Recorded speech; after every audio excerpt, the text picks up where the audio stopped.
and welcome to News Geelong. The 2011 Avalon International Air Show reached new heights with record crowds and outstanding displays last weekend. While the research labs at Deakin University, under the leadership of Professor Pt1, has launched a cancer-smart bomb. And from the Flying Hawk, Nathan Curry, and our own sparkling Lani Salathiel, they'll join us with their sports and weather reports later in the program. A medical smart bomb designed to seek out and eradicate the root of cancer cells has been developed by Deakin University Geelong researchers, as Debbie Meaney reports. Deakin University is coming up with the great idea, the smart bomb targeting cancer cells. I caught up with Professor Pt1 here at Deakin University to tell us about it. Yes, the smart bomb we are making it is designed to specifically, once injected in the human body, it will target cancer cell, but it will spare the normal cells. And how does it actually do that? And it is actually, we have a nanoparticle, a very small particle. It will actually carries a lot of chemotherapy drug, for instance.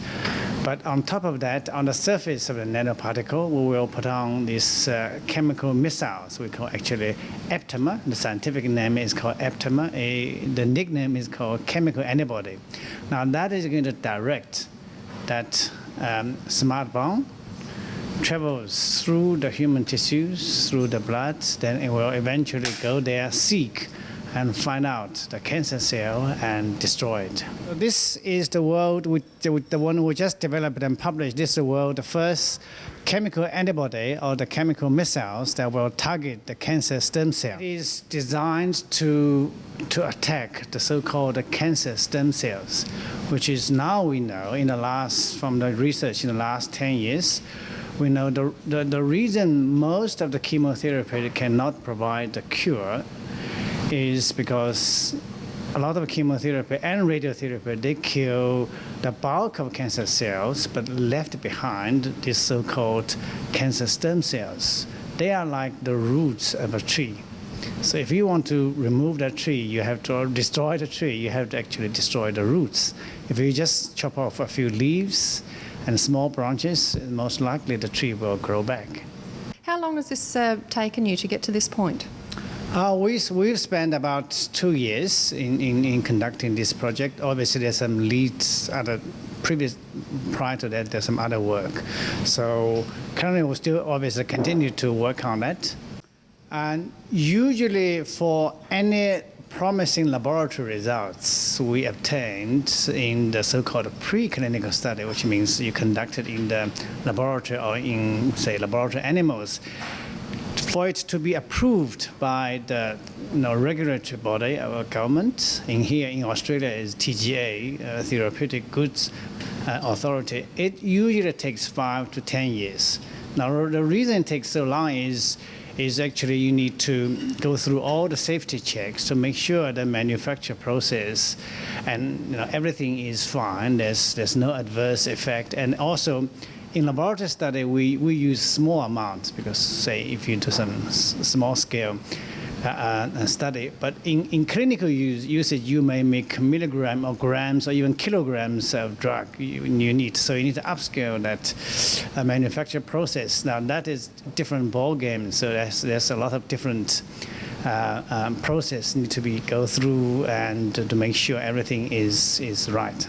At Deakin University, this is Debbie Meaney for News Geelong. Thank you, Debbie.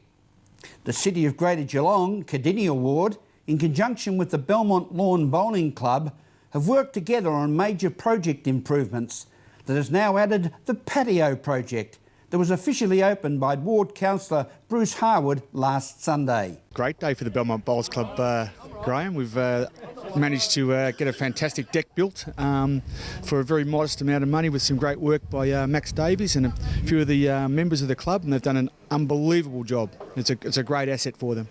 From the City of Greater Geelong, and particularly Cadini Award viewpoint, since the relocation of the Belmont Bowls Club in what I call the true heart of Belmont, we've had terrific extensions to the car park, the water tanks, and now the patio project, and a great number of people.